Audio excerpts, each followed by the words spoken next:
नमस्कार दर्शकों, मैं हूं ऐश्वर्या कपूर और आप देख रहे हैं मेरे साथ पूछता है भारत। शुरुआत ऐश्वर्या के एजेंडा से। मेरे साथ कई गेस्ट जुड़ेंगे यहाँ, जिसमें मनोज तिवारी हैं, बिहार की deputy chief minister Renu Devi हैं, पप्पू यादव है, नेशनल प्रेसिडेंट जन अधिकार पार्टी के अनुराग भदौरिया। मैं सबके पास आऊंगा, लेकिन मैं चाहता हूं आप लोग 3 मिनट आप लोग जरा अपना समय निकालें और जरा सुने, क्योंकि दर्शकों बात साफ है, और इतनी साफ है जितना कि सफेद और काला रंग, जितना अलग अलग सफेद और काला रंग होता है कि दूर से पहचान लिया जाए ये सफेद और ये काला है, उतना ही फर्क होता है एक शांतिपूर्ण आंदोलन 50-50, एक शांतिपूर्ण आंदोलन। गलत चला रहे हैं आप विजुअल्स, ये हैं विजुअल्स।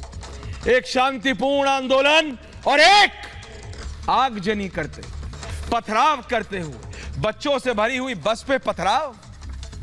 ये 2 तस्वीरें जो चल रही हैं दर्शकों, इनके बारे में मैं आपको बताना चाहता हूं। 2 साल से मनोज तिवारी जी, पप्पू यादव जी, अनुराग भदौरिया, सुनिए, मेरी भी नजर में नहीं था ये दर्शकों। Keep me in the middle Sharma, keep me in the middle in this. दर्शकों, मुझे ये बोलने में कोई गुरेज नहीं है, कोई दिक्कत नहीं है। मुझे ये बोलने में कोई दिक्कत नहीं है कि ये इसके बारे में जो सीधे हाथ पे तस्वीर चल रही है, 2 साल से एक शांतिपूर्ण प्रदर्शन चल रहा था, जिसके बारे में बीच में रखिए, जिसके बारे में मुझे भी जानकारी नहीं थी, लेकिन जैसे ही जानकारी आई मनोज तिवारी जी, मैं अपनी नजर नहीं हटा सकता था। पप्पू यादव जी, अनुराग भदौरिया, मैं अपनी नजर नहीं हटा सकता था। आपको पता है 2 साल से एक शांतिपूर्ण प्रदर्शन कर रहे हैं भारत के ही युवा। किस लिए जरा सुनिए। SSCGD, अनुराग भदौरिया, पप्पू यादव, मनोज तिवारी जी, सांसद है मनोज जी। SSCGD 2018 में भर्ती हुई इन युवाओं की, मेरे को छोटा करिए, विंडो बड़ी करिए दो, ये पिछले 2 साल से शांतिपूर्ण प्रदर्शन कर रहे हैं। ये युवा जो हैं, पप्पू यादव जी, 72 दिन कोई मीडिया नहीं दिखा रहा इनको। क्यों?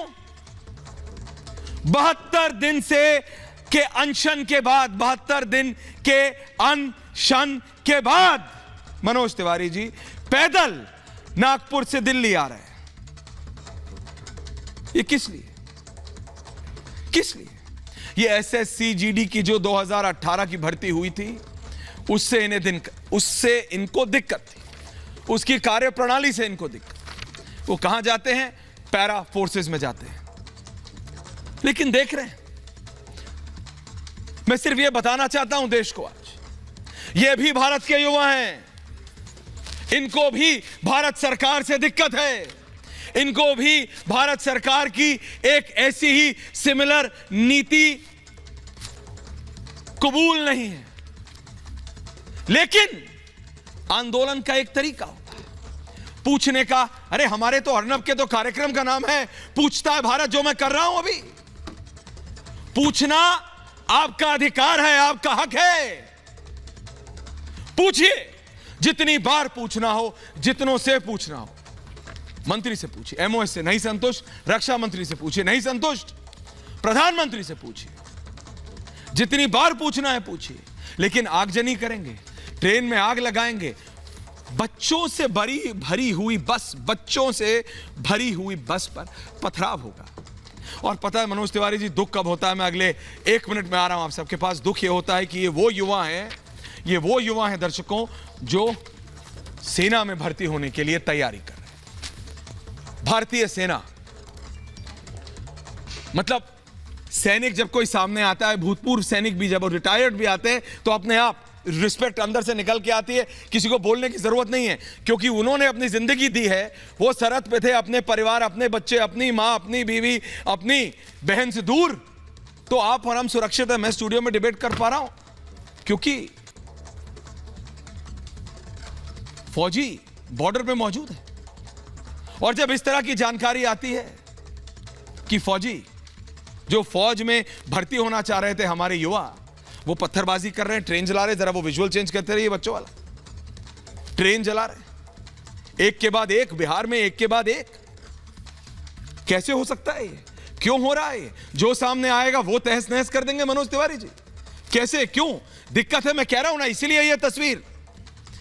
क्योंकि जब मैं ये कहता हूं, मैंने कुछ युवाओं से, क्योंकि यूपी में भी मैं आज मेरठ के आगे तक गया, वहां पे कुछ मिले, तो मैंने कहा भाई शांतिपूर्ण क्यों बना है, शांतिपूर्वक करोगे, दिखाओगे क्या, मेरा विधायक मेरी सुनेगा क्या, मेरा सांसद मेरी से बात करेगा क्या, मंत्री मेरे से बात करेंगे, तो मीडिया वाले दिखाओगे। मैं कह रहा हूं क्यों नहीं,